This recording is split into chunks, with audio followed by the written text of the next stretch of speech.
your November Astro Tarot Forecast. I'm shuffling the Hush Tarot by Jeremy Hush. It's lovely. And I'll be shuffling this throughout the astrology. We have a hectic month. I mean, things are the most bizarre.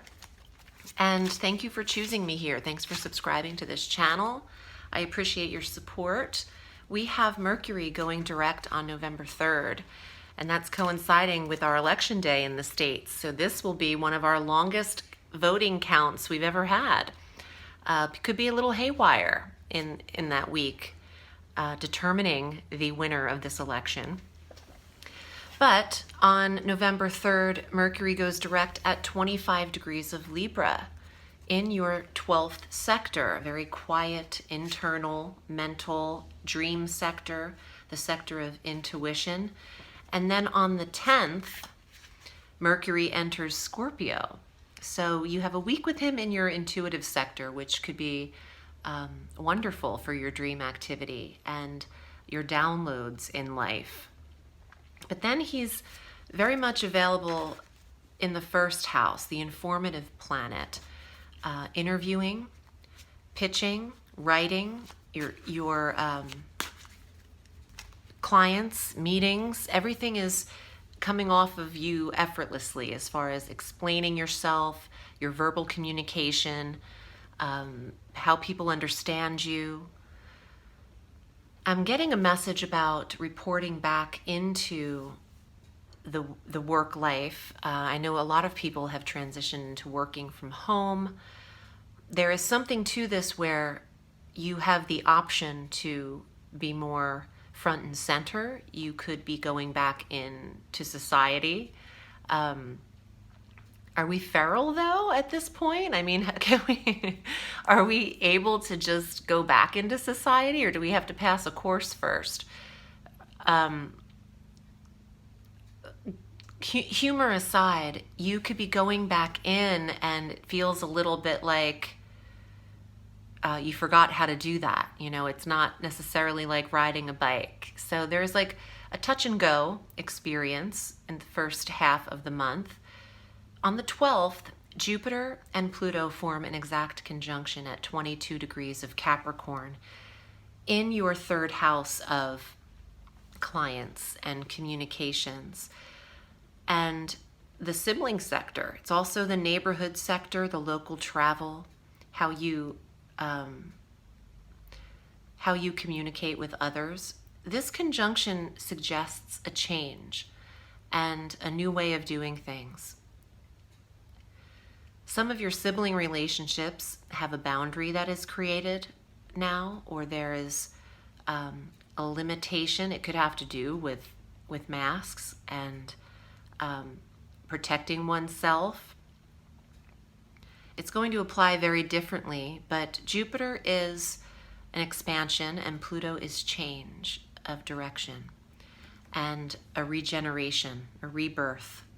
So mid-month on the 12th, there's something that inspires Scorpio in the area of the third sector. Your neighborhood boundaries might change as well. Or there is a change in how you go about communicating with people. Less is more, and you don't want to overdo your points if you're trying to make a point on that day or pitch something on that day. Don't overdo it, and choose your words perfectly.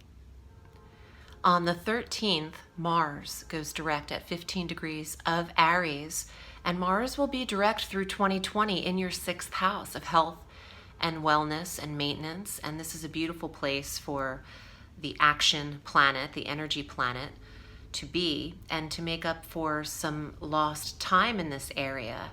Your work pace is picking back up, Scorpio, and how you used to work prior to our life changing in March may attempt to resume itself, but will Scorpio be along for the ride? There's some adjustments to be made here, but action is full speed ahead while Mars is direct the remaining 6 weeks of our year. It's great to tend to your physical yearly obligations in health and your annual checkups when Mars is direct in the 6th house. There's also a drive to succeed in work, and this is a very competitive placement. And if you're in a position to have a lot of competitors in sales and real estate and marketing, basically everywhere, networks, scripts, screenplays, this is the time to really put your hat in the ring, because with Mars direct in a work sector, you are one to compete with. The new moon is yours on the 15th, Scorpio, so Mercury is in your 1st house. The new moon is here in Scorpio at 23 degrees on the 15th, and Venus on November 21st enters Scorpio through December 15th. Wow, this is a lot of energy for you to work with. You're attracting the right opportunities to you with Venus here. You're also attracting interests in compatibility if you're single. And even if you're in partnership, this can expand your connection. You are more loving when Venus is in the 1st house, and you choose to be comforted over anything else. Venus has you looking your best and aesthetically smooths and soothes over the physical surface for you. There's a glow when Venus is in your 1st house. And if you're single, you could attract the right person to you. I would never recommend online dating as a friend. However, the astrology looks wonderful for that, for you. And the way you come across on the internet is a good look. So with Venus in the 1st house, it might be smart to take your photographs at this time. Well, for anything, really. On the 30th, the very last day, we have a full moon lunar eclipse. And this is at 8 degrees of Gemini in your 8th house. Gemini governs your sex and intimacy and your shared resources. So there is something seen here for Scorpio. You love the 8th sector too, because you come from that sector. This is the mysterious energy for you, and the dark and the lustful. Scorpio is a good secret keeper and secret maker, and this full moon could expose something that you need to clean up a little bit. It depends on how good you've been. Let's see what's here in the tarot for you. It might be smart to consider moving high-risk money in investments out of high-risk areas around that full moon eclipse. Money should be in the most secure place during eclipse season, especially when it occurs for you in a money sector, which it does. So I would consider getting out of high-risk stuff right now, even if it's just a temporary thing, if you are. Okay. Scorpio, here are your cards for the month. And if you'd like a personal reading with me, I'm at audreyalison.com. I read all through the week. 6 of Wands. This card comes up a lot, and it's about moving forward with our pace of life. Woo! I mean, this, I can't with these last 4 years. 6 of Swords is travel, moving forward in your mind as well. The swords in the tarot govern the mental thoughts. Let's see what else is here. Ooh, and the 8 of Wands. Look at this beauty. Look at all those cardinals. The 8 of Wands is the card of pace and suggests a quick tempo. And now that Mars is direct, all that red energy, things are picking up. The pace is picking up, and quickly, so you're able to move forward along with it. Knight of Cups. That's you, Scorpio, the water sign energy. The messenger of love, or the protector of love, I should say, not the messenger. But there could be a message of love for you But the Knight of Cups is saying protect what you hold dear. And some of you are wanting to stand up for what you love and what you created. The Hermit. Look at this guy. This is a Virgo card. It's also a card of retreat and getting a lot done behind the scenes. For those Scorpios who have been prepared, it is time to push forward in a big way. You've gotten a lot of work done.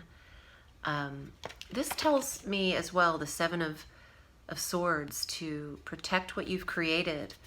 People want to steal ideas and take ideas and claim ideas. You can patent, you copyright, you trademark or get the website, buy the site, buy the domain name. Solidify what you've been working on so you're prepared and you can move forward very quickly. Once it looks like you're called back into work, Mars is direct fully in the work sector.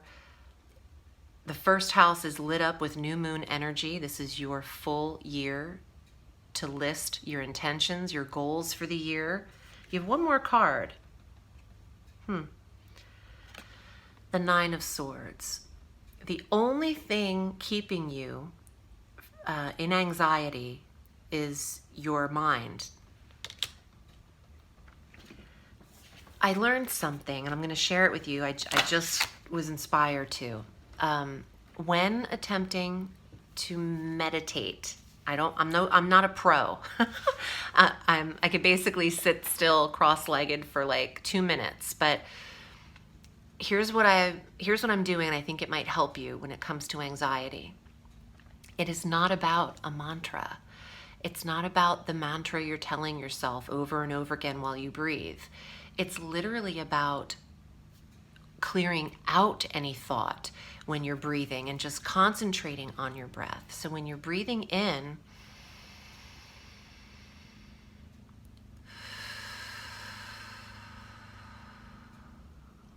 it's a slow inhale, exhale that's consistent, and what you're thinking of is just this color black. It's just darkness. So anything that comes in your mind, clear and empty, clear and empty, clear it out. See and think nothingness.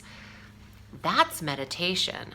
And I feel like I'm just telling you this because you're high on the anxiety level, and sometimes to literally just sit there and breathe and focus thought away is the most helpful thing you can do. Train your mind. Train your mind to think what you want it to. Your mind doesn't run amok because you're meant to do everything about what it says. The mind runs amok because it doesn't know what else to do. You direct it. I hope this was helpful. I don't even know what that whole breathing exercise was about, but I just hope it helps. I'm wishing you the best month. Happy solar return to you. Remember, Scorpio, the sky is limitless, so reach for the stars.